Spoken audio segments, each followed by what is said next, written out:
Whether you could do it, maybe. Most likely you can. But I don't think it'd be wise. Just because you'd be missing a whole chunk of what Mass Effect 2 was. I mean, you would have all the decisions that you made in Mass Effect 1, but you would miss that whole Mass Effect 2 piece. And there were some huge decisions in Mass Effect 2, so you'd be missing that. I guess importing a Mass Effect character straight into Mass Effect 3 would give you more of an advantage than just going ahead and creating a new character for Mass Effect 3. It would give you a slight advantage because you would have the decisions from Mass Effect 1, but you wouldn't have the decisions from Mass Effect 2. And as much as Mass Effect 1 probably had heavier decisions than Mass Effect 2, you would still be missing out on a lot of relationships that you established in Mass Effect 2, and you would also be missing out on a lot of the decisions, especially when it comes to downloadable content from Mass Effect 2, and also the ending of Mass Effect 2, because that has a huge weight. It has huge weight. The ending of Mass Effect 2 for Mass Effect 3, because it established the whole what happened between you and the Elusive Man. Whether you can, I'm pretty sure you could. I don't see why you couldn't, but I would recommend you, if you haven't played Mass Effect 2, I would recommend go ahead and play Mass Effect 2, so that you could have that baggage transfer into Mass Effect 3. It depends. I think it all depends on how Mass Effect 3 ends, obviously. Because we don't know what's going to happen to the crew, the established crew for Mass Effect 3. But I do know that BioWare is planning for the next Mass Effect, the Mass Effect after Mass Effect 3. I don't really call it Mass Effect 4 because calling it Mass Effect 4 is indicating that it continues after Mass Effect 3, and Mass Effect 3 is the end of that story, so it should be called something else. Mass Effect blah blah blah. So let's just call it the next Mass Effect. I mean, there's a possibility that there could be cameos. I think BioWare wants to take the series in a different direction, showing us things that we haven't seen, or maybe even going really deep into the future after Mass Effect 3. So in that case, if they were to make a story deep into the future after Mass Effect 3, like way after Mass Effect 3, it wouldn't mean that we couldn't see cameos, because we could still possibly see cameos of certain Asari and certain Krogan from Mass Effect 1, 2, and 3, just because Asari and Krogan are the ones that live the longest. They live centuries. So they could probably make cameos, because they probably will still be alive, depending on the time period. Now, whether BioWare does a prequel, like way before Mass Effect, let's say the First Contact Wars, we could still see cameos of older characters, like let's say Anderson or the Elusive Man. You can see younger versions of them. I don't know. It all depends on what BioWare does, what direction they go. So there is a possibility of seeing maybe cameos, but it depends on what they do. And of course, how Mass Effect 3 ends. I really don't know what's going on with this. And this is a question that I think all of us have. And I think it's also something that all of us feel is important. I mean, we pretty much don't know what it is, but we know it's gotta be important for Mass Effect 3, just because it was thrown at us out of nowhere for Mass Effect 2. Kind of like this doesn't fit, but you guys have to know about this. So it was like, so I think we all have that feeling of something's going on here, and it's gonna get resolved in Mass Effect 3. Some people think that it's a weapon by the Protheans, placed by the Protheans against the Reapers.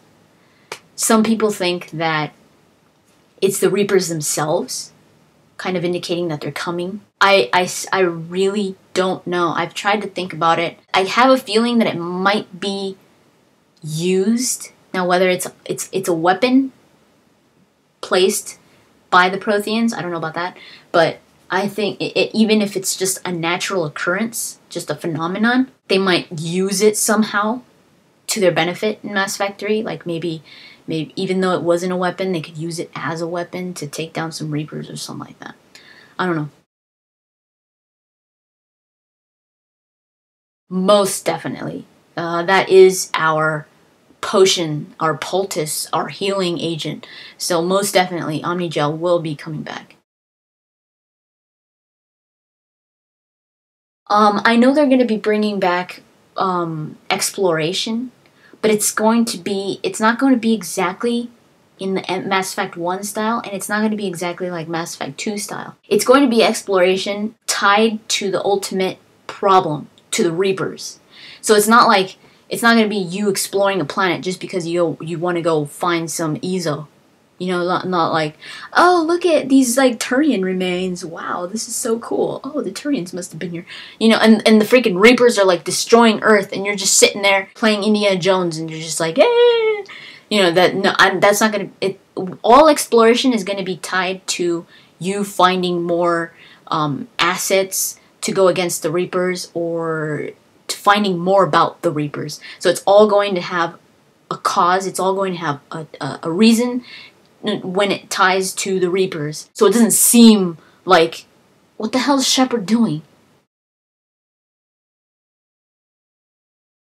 It's been mentioned that the Quarians have a lifespan pretty much like humans. And humans live about 150 years. So Quarians have similar lifespans, but theirs is shorter, obviously, because of their immune problems. It all depends on the situation for the Quarian. It all depends on their resources, their living situation, their immune system, all of that.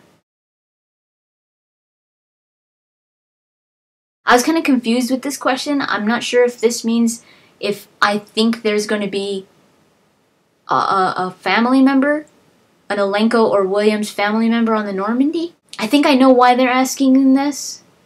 But if that's what you mean, I don't think they're going to go that far. It wouldn't be a bad idea, but I think it would kind of add more baggage to it. Like, it might make things a little complicated. But obviously it's a possibility, but I personally don't think so. I think the things that really would hurt the game are things like going, and this is all my opinion. People have different opinions when it comes to this, depending on what they prefer to see when it comes to Mass Effect.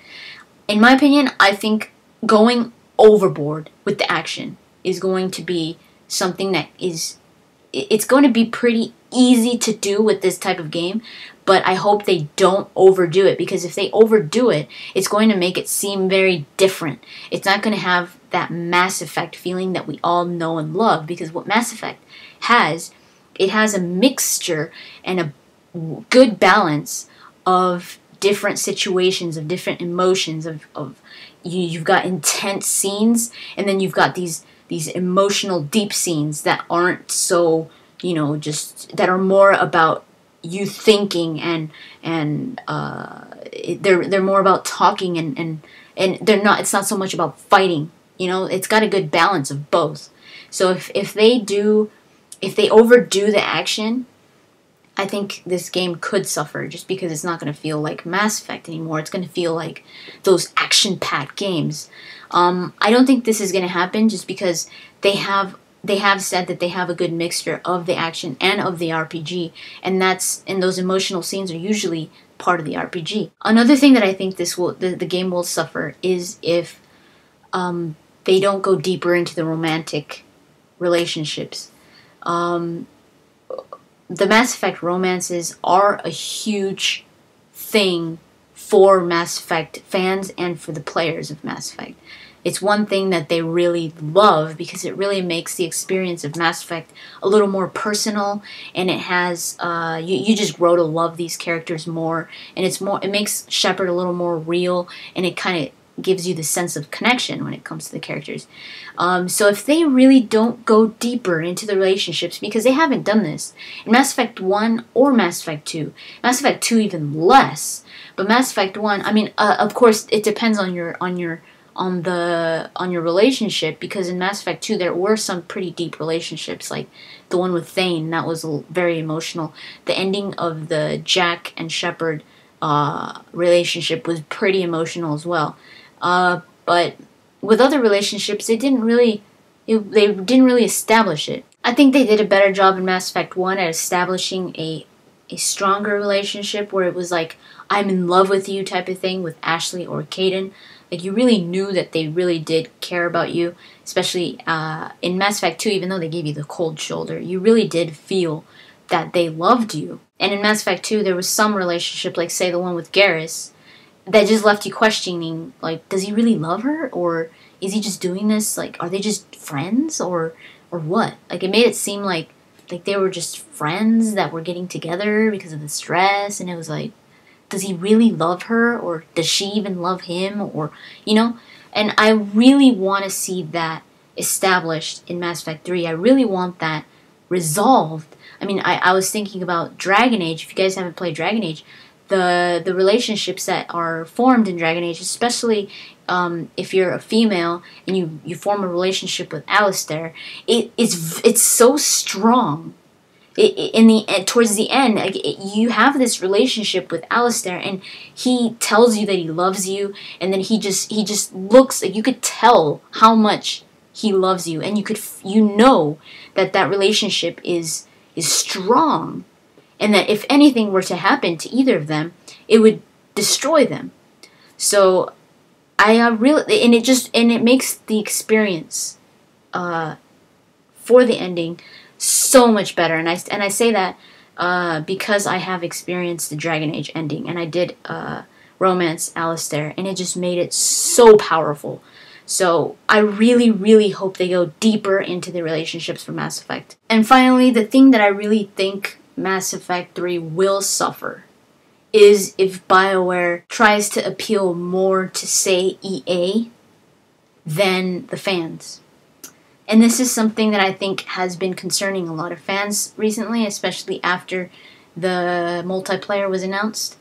A lot of people have been criticizing BioWare as conforming to EA and not so much the fans, because BioWare has always been about the fans and has taken the fans' input really, to heart. Not everything, but they do listen to their fans. And what we really don't want to see is BioWare jumping on the bandwagon or trying to make a game fit the times and not so much fit the series. So I really hope that they don't do that. I have a feeling that they're not.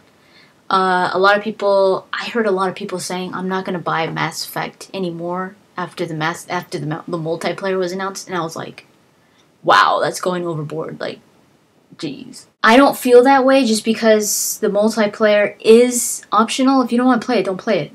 I mean, if it was forced on you and it was like freaking Capture the Krogan, like Scottish Warrior 92 said, I really like that. That just cracks me up, just to imagine it. But, that would suck. Like, that would be like, that's jumping on the bandwagon. But they're not doing it like that. They're offering the option, if you don't want to play it, don't play it. If you do want to play it, play it. And it's not exactly like your Halo multiplayer or like your Gears of War multiplayer. It's different. So I wouldn't go as far as saying I'm not going to play Mass Effect 3 because it has multiplayer. But people have said it, and I was like, wow.